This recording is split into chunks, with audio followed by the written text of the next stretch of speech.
Hello, I'm Dr. Margaret Cochran. I know because you've told me that many of you are stressed and despondent over the state of our country right now. State of the world, come to that. And who could blame you? We are struggling with the global climate crisis, a pandemic, rampant misogyny, senseless, cruel bigotry, and a powerful economic imbalance that has many starving and homeless. The news we see, no matter what information outlet we follow, is seldom good. And with the 24-hour news cycle and social media such a prevalent part of our lives, we're constantly inundated with data of one kind or another. Day after day, hour after hour, year after year, when presented with information in this way, we tend to become socially encamped, psychologically embattled, and hyper-political. It can become increasingly difficult to determine what is real and true and what is not. In situations of high stress and fear, such as we are now experiencing, intelligent, normally discerning people can be easily led, deceived, manipulated, and whipped into an emotional frenzy. And during times such as this, the ability to discern and execute rational decision-making can be compromised in the extreme. So what's to be done? Well, the answer does not lie in what political party you're part of. And it does not lie in how much money you have or how many followers you have on Instagram.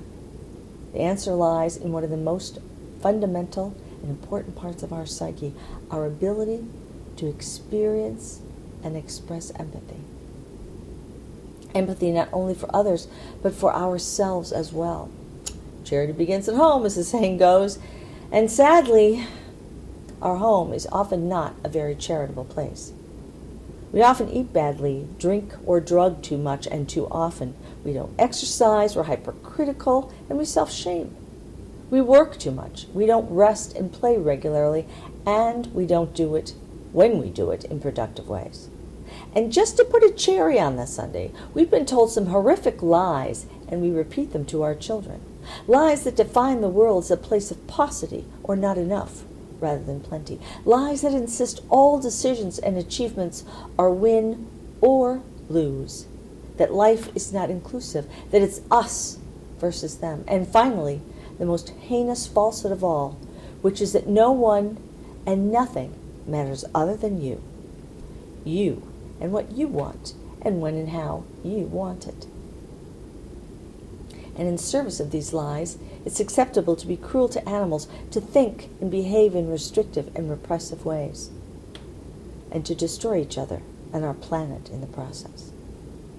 I once worked with a Buddhist monk who came from Tibet. He'd been captured by the Chinese and tortured. Unspeakable, horrific things had been done to this quiet, unassuming man.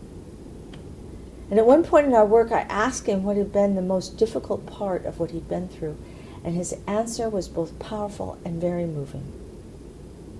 He said the hardest part of what he experienced while starving, enduring physical agony, and being psychologically tortured was to find ways to maintain empathy for his captors. And his work is our work, and his answer is our answer as well. Empathy. Empathy allows us to always hold in the forefront of our minds and hearts that everyone and everything we encounter is all part of the same thing. No matter what you call it, source energy, God, infinite intelligence, the great mystery, proton groupings. Empathy allows us to wear masks and get vaccinated against life-threatening illnesses, whatever they may be and wherever they originate. Empathy allows us to stay out of fear and to focus on what can be done and to make things better. Whether it's caring for the air we breathe, the water we drink, or no longer carelessly throwing trash onto our roadways or into our oceans and our bodies.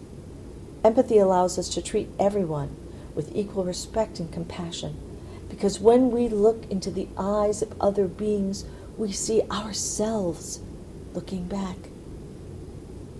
Empathy allows us to cooperate and support one another. Empathy allows us to listen to others' points of view. Empathy allows us to look for solutions rather than focus on problems.